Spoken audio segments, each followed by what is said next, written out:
Hi friends, എല്ലാവർക്കും Manju stitching ബ്ലോഗിൻ്റെ പുതിയൊരു വീഡിയോയിലേക്ക് സ്വാഗതം.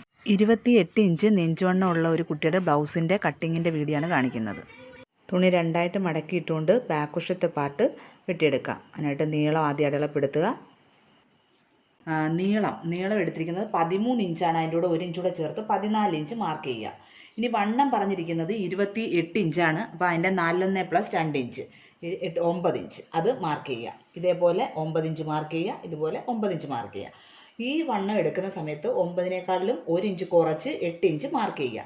ഇനി നമുക്ക് ഷോൾഡർ എടുക്കേണ്ടത് 5 ഇഞ്ച് ഷോൾഡർ മാർക്ക് ചെയ്യുക, 5 ഇഞ്ച് തന്നെ കൈക്കുഴി മാർക്ക് ചെയ്യുക. ഇതേപോലെ കൈക്കുഴി മാർക്ക് ചെയ്ത് കൊടുക്കുക. ഇനി കഴുത്തിൻ്റെ അകലം എടുത്തിരിക്കുന്നത് 2 ഇഞ്ച് കഴുത്തകലം എടുക്കുക. കഴുത്തിൻ്റെ ഇറക്കം എടുത്തിരിക്കുന്നത് 8 ഇഞ്ചാണ് കഴുത്തിൻ്റെ ഇറക്കം എടുത്തിരിക്കുന്നത്. ഇതേപോലെ കഴുത്തിൻ്റെ ഇറക്കം മാർക്ക് ചെയ്ത് കൊടുക്കുക. ഇത് കട്ട് ചെയ്തെടുക്കാം.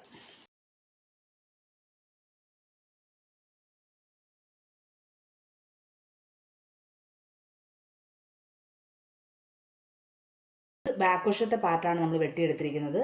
ഇനി ഫ്രണ്ട് വശത്തെ പാർട്ട് വെട്ടിയെടുക്കാം.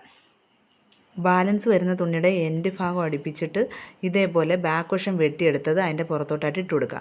ഇട്ട് കൊടുക്കുന്ന സമയത്ത് ഫ്രണ്ട് വശത്തെ പാർട്ടിന് 1 ഇഞ്ച് എക്സ്ട്രാ ഇട്ടുകൊണ്ട് വേണം ഇതേപോലെ ബാക്ക് വശത്തെ പാർട്ട് എടുത്ത് വെച്ച് കൊടുക്കാൻ. എന്നിട്ട് കഴുത്തകലം മാർക്ക് ചെയ്യുക, ഷോൾഡർ മാർക്ക് ചെയ്യുക, കൈക്കുഴി മാർക്ക് ചെയ്യുക. ഇനി വണ്ണം നമ്മൾ നേരെ 9 ഇഞ്ച് മാർക്ക് ചെയ്യുക.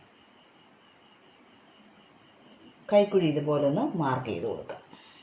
മാർക്ക് ചെയ്തതിന് ശേഷം ബാക്ക് വശത്തെ പാർട്ട് മാറ്റുക. എന്നിട്ട് കഴുത്ത് ഫ്രണ്ട് മാർക്ക് ചെയ്യുക. ഫ്രണ്ട് കഴുത്ത് ഇറക്കം പറഞ്ഞിരിക്കുന്നത് 6 ഇഞ്ച്.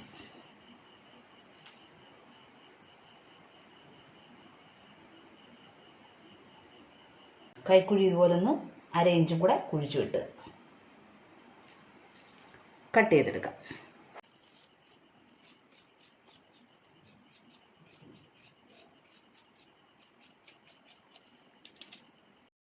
ബാലൻസ് വരുന്ന തുണി ഇതേപോലെ 4ആയിട്ട് മടക്കിയിടുക. സ്ലീവ് കട്ട് ചെയ്യുന്നതിന് വേണ്ടിയിട്ടാണ് ഇങ്ങനെ മടക്കിയിട്ടിരിക്കുന്നത്. നമ്മൾ ആദ്യമേ എടുക്കേണ്ട സ്ലീവിൻ്റെ നീളമാണ് എടുക്കേണ്ടത്. കൈ നീളം പറഞ്ഞിരിക്കുന്നത് 10 ഇഞ്ചാണ്. അതിൻ്റെ കൂടെ 1 ഇഞ്ചും കൂടെ ചേർത്ത് 11 ഇഞ്ച് മാർക്ക് ചെയ്യുക. കൈ ലൂസ് എടുക്കേണ്ടത് 9 ഇഞ്ച്. അത് ഇതേപോലെ ഒന്ന് മാർക്ക് ചെയ്യുക. അവിടുന്ന് താഴോട്ട് കർവ് എടുക്കേണ്ടത് 2.5 ഇഞ്ച്. ഇതേപോലെ മാർക്ക് ചെയ്ത് ഇതേപോലെ ഒന്ന് സ്ലീവിൻ്റെ കർവ് വരച്ചു കൊടുക്കുക. ബോട്ടം വണ്ണം പറഞ്ഞിരിക്കുന്നത് 8 ഇഞ്ച്. അതിൻ്റെ പകുതി 4 ഇഞ്ച്. അതിൻ്റെ കൂടെ 1.5 ഇഞ്ച് കൂടെ ചേർത്ത് 5.5 ഇഞ്ച്. ഇതേപോലെ സ്ലീവ് വരച്ച് നമുക്ക് കട്ട് ചെയ്തെടുക്കാം.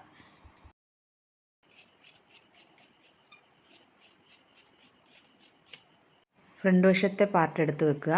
ഡാട്ട് പോയിൻ്റ് കണ്ടുപിടിക്കാനായിട്ട് ഷോൾഡറിൽ നിന്ന് നിബിൾ പോയിൻ്റ് 28 ഇഞ്ച് വണ്ണമുള്ള ഒരു കുട്ടിക്ക് നിബിൾ പോയിൻ്റ് വന്നിരിക്കുന്നത് 9 ഇഞ്ചാണ്. അതിൻ്റെ കൂടെ 1/2 ഇഞ്ച് കൂടെ ചേർത്ത് 9.5 ഇഞ്ച് മാർക്ക് ചെയ്യുക. പിന്നെ വരേണ്ട ഡാട്ടിൻ്റെ ലെങ്ത് എന്ന് പറയുന്നത് 2.5 ഇഞ്ച്. അവിടുന്ന് താഴോട്ട് വന്നിരിക്കുന്നത് 3 ഇഞ്ച്. കഴുത്തിൻ്റെ ഭാഗത്ത് വരുന്നിടത്ത് 1 ഇഞ്ച് കൂടെ ചേർത്ത് 4 ഇഞ്ച് മാർക്ക് ചെയ്യുക. കൈക്കുഴിയുടെ ഭാഗത്ത് 3ൻ്റെ കൂടെ 1/2 ഇഞ്ച് കൂടെ ചേർത്ത് 3.5 ഇഞ്ച് മാർക്ക് ചെയ്യുക. ഇതേപോലൊരു കർവ് വരച്ചു കൊടുക്കുക. നമുക്കിത് കട്ട് ചെയ്തെടുക്കാം. ബാക്ക് വശത്തെ പാർട്ട്, ഫ്രണ്ട് വശത്തെ പാർട്ട്, കട്ടിങ്, സ്ലീവ് ഇതെല്ലാം നമ്മൾ കട്ട് ചെയ്തെടുത്തിട്ടുണ്ട്. ഇതേപോലെ നമുക്ക് ഇത് ലൈനിങ് ആണ്, നല്ല തുണിയിൽ വെട്ടിയെടുക്കാം.